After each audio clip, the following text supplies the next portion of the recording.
Spurge here, and today we're going to take an overview look of the new line of accessory luggage from Street & Steel. So on the table in front of me, you've got a new line of accessory luggage from Street & Steel.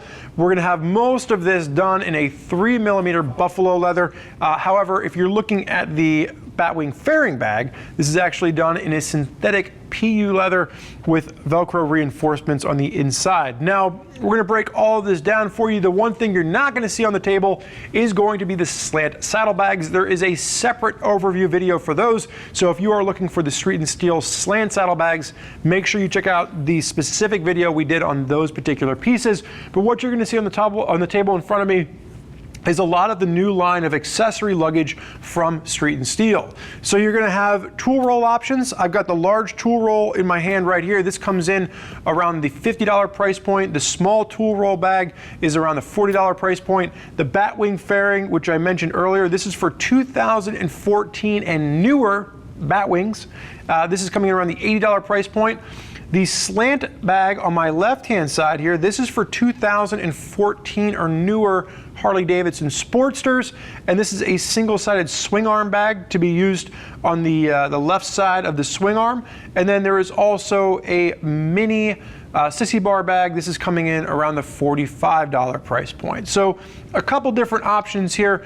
When we're looking at the tool rolls or the sissybar bag, these are more universal in their application. Any motorcycle, the sissybar can utilize this, and pretty much from a mounting perspective, these two tool roll bags can be mounted above or underneath the headlight on a wide variety of cruisers, both American V-twin as well as metric V-twin. But the slant bag and the Batwing fairing bag are a little bit more bike specific. So make sure you're taking a look at that. The one thing I will say, and we'll get in this a little bit more when we're talking about the slant bag, is that I have been able to figure out a couple different applications for this one because we've spent quite a few miles testing this stuff, a little over 2,000 miles out in the deserts outside of Las Vegas, and for the most part, it works exactly as advertised. So first and foremost, from a styling perspective, it is true 3mm buffalo leather. Great hand, great feel to this.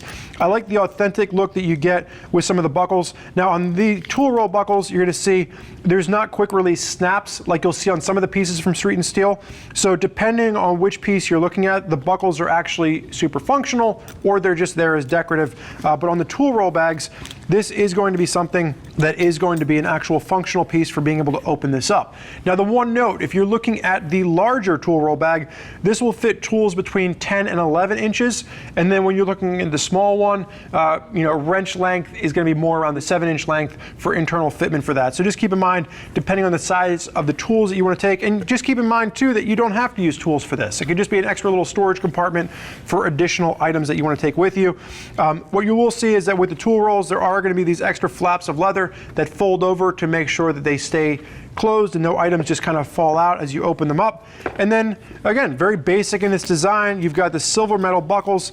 Those will go ahead and you can simply close them back. If we flip over to the back on this, you'll see how they mount. So you're going to have these plastic mounting points on the back of the actual bag itself, and then it'll come with little mounting straps that you can run along the fork tubes above or below the headlight, depending on your motorcycle and how you can get them in there. What I will say is, from a mounting perspective, 10 minutes tops getting these things mounted. I did find that it was easier to mount them before you fill them up with heavy tools and then getting them positioned up there. The only note is be careful with how you position these depending on the paint that you have on your motorcycle, depending on the motorcycle you're using them with. You can get a little bit of rubbing if you let it lay directly against the front fairing, which can scuff the fairing. So if you are setting this up underneath the headlight and you notice it resting on the fairing, you might just want to put a little pad underneath there so it's not rubbing against the paint. Just a quick note there, depending on how you're mounting this on your individual bag. With the Batwing fairing, it's pretty simple. It just slides into the Batwing, and like I said, this is the only one that isn't going to be made of true buffalo leather, and then just Velcro at the top to get these compartments opened and closed. With the slant bag, now this is a pretty unique little piece, and again, you can see here, this is where you do get that quick release buckle underneath, so you can kind of fine tune exactly how you want the flap to sit down with the metal buckle, but then you have a quick release plastic snap underneath to allow you into the bag itself. Now what you'll see is the little mounting strap kind of sticking out already. You have buckles to be able to mount those to the actual side swing or the swing arm, and you'll see that you've got 3 different mounting straps. Mounting was relatively simple, about 15 minutes to install. The hardest part is really pulling that leather nice and tight and then getting the buckle through. You know, maybe in future iterations we could see a little bit of the reinforcement of these buckles on the inside. We were using these, like I said, about 2,000 miles on them, and you know, I could see how this was starting to stretch the leather, so you might just need to readjust and pull that tighter as the leather begins to break in and give. Just something to note there as far as the mounting goes. The other note on mounting is that Street & Steel recommends this for 2014 or newer Harley-Davidson Sportsters. As of right now, that does not include the new fancy S model, which is the liquid-cooled 1200. But the other thing that I found interesting was that I was able to mount this to an Indian Scout. Now, I wasn't able to mount it on the swing arm, but using a rock strap, I was able to mount it up along the back passenger seat sitting along the side, and it worked out pretty well. Again, Street & Steel is not designing it for that. They're not recommending it for that. But you know, if you're looking at this and you're creative in your thought process about how you want to utilize it, I did find that this had a little bit more functionality. You know, if you have an extra set of rock straps around, and you can figure out how you want to get it mounted onto, you know, your particular motorcycle. The final bag that we're going to take a look at is going to be your sissy bar bag, classic sissy bar bag. Again, you have those quick release straps underneath. You can see this one's a little bit dirty because it, you know, collected quite a bit of dust out there in the desert, but it gives you an idea of how this stuff wears. Really nice patina to it, breaks in nicely, and it gives you that really classic leather look. But again, I think that that's part of the appeal of these individual pieces is the design kind of harkens back to a more classic, you know, leather aesthetic. There's a lot of fancier, you know, different options out there when you're getting into color matched paint and this and that. But if you just want simple, clean, functional luggage that does give you more of that classic leather look, these are excellent options to consider. And again, you're going to have mounting straps that are included with this, goes around the back of the sissy bar, and then you can mount this pretty much to any sissy bar out there. I didn't have any issues in mounting for this particular bag. Again, 10 to 15 minutes, depending on your skill set. Worked really well with all the included mounting straps.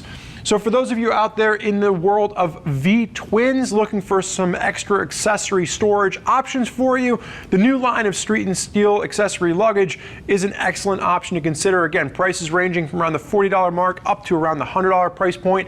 And if you are looking for more of those classic leather saddlebags, take a look at the slant luggage from Street & Steel as well. We did a separate video on those particular pieces because they're a little bit more specific. Doesn't really fit into the accessory line of luggage as much as it does a traditional saddlebag line.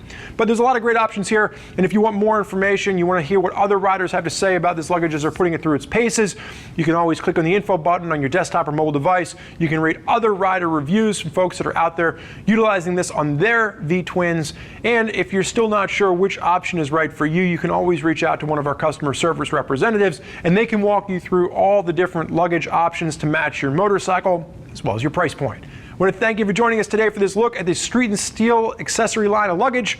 I'm Spurge. Enjoy the ride.